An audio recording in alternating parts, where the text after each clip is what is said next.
How's everybody doing? That shitty? How y'all doing? All right, wonderful, wonderful. I'm here because they asked me to do a little piece and speak on resilience.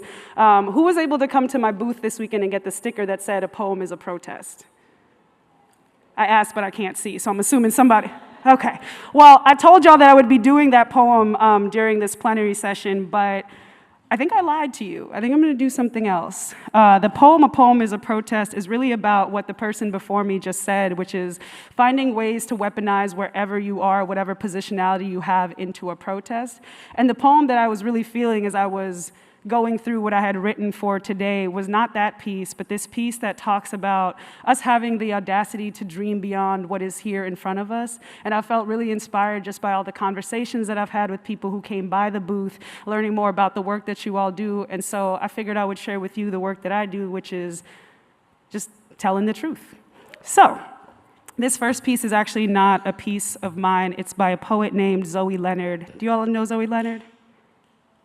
One person, excellent, you and me. This piece is called I Want a Dyke for President, and it was written in the 90s during this time of the HIV/AIDS epidemic, and people at that time were really trying to figure out how do we talk to people in power about seeing us as people and as people worthy of taking care of, and this poet took the time to imagine what would it be if some of us were actually in power. So I'll start there before I read you my piece.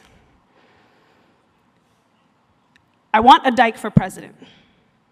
I want a person with AIDS for president, and I want a fag for vice president, and I want someone with no health insurance, and I want someone who grew up in a place where the earth is so saturated with toxic waste that they didn't have a choice about getting leukemia. I want a president that had an abortion at 16, and I want a candidate who isn't the lesser of two evils, and I want a president who lost their last lover to AIDS, who still sees that in their eyes every time they lay down to rest, who held their lover in their arms and they knew that they were dying.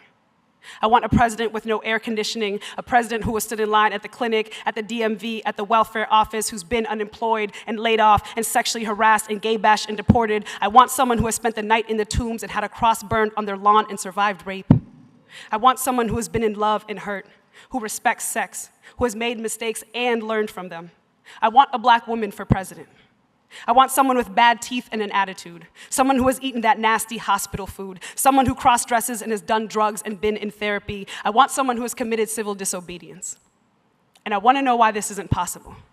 I want to know why we started learning somewhere down the line that a president is always a clown, always a John and never a hooker, always a boss and never a worker, always a liar, always a thief, and never caught.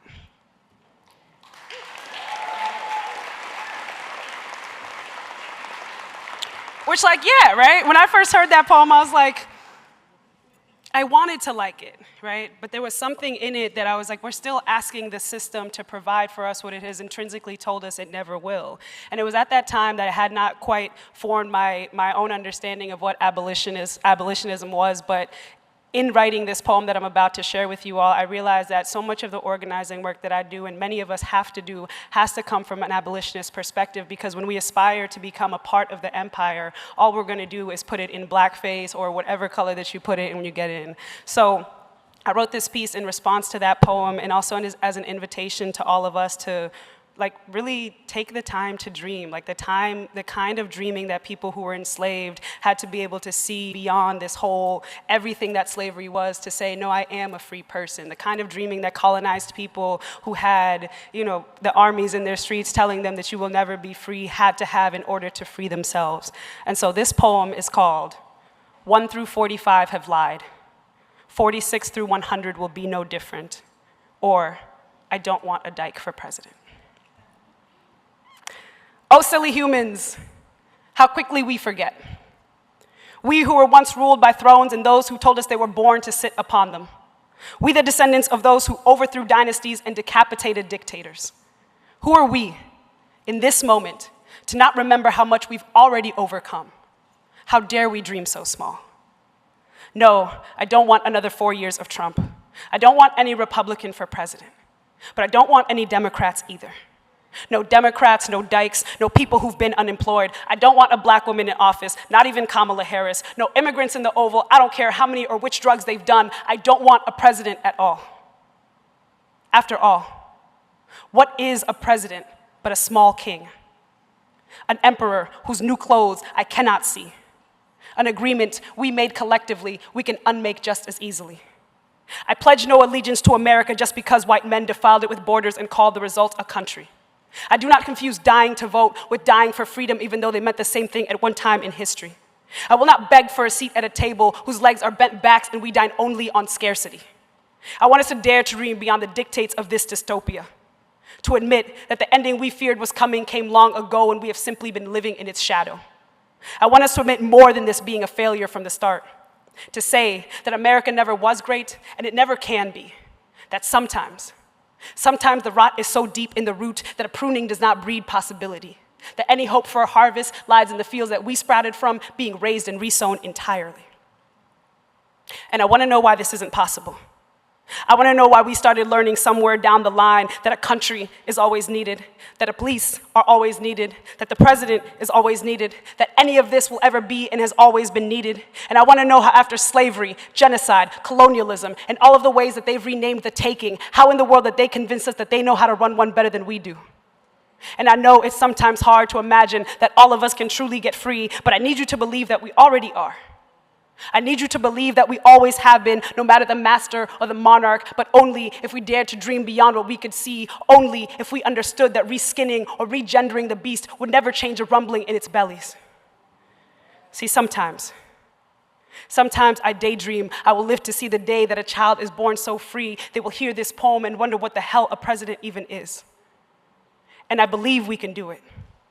And I accept we will be ourselves in the doing. I accept there will be disagreement, that we will conflict as we unravel our imposed inhumanity, as we realize we have less to learn than to unlearn in order to remember our collective body. And I want to know why this isn't possible.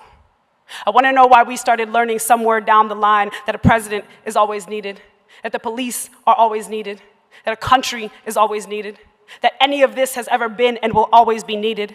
And I want to know how we were asked to write to one poem from one president in one lie as if the sum of this country's presidencies isn't the untruth. 45 lies, yes, but so did 44, and so did 46, and so will our writing if we do not speak to the entirety of this. Oh, silly humans, how quickly we forget. We who were once ruled by thrones and those who told us they were born to sit upon them. We, the descendants of those who overthrew dynasties and decapitated dictators. Who are we in this moment to not remember how much we've already overcome?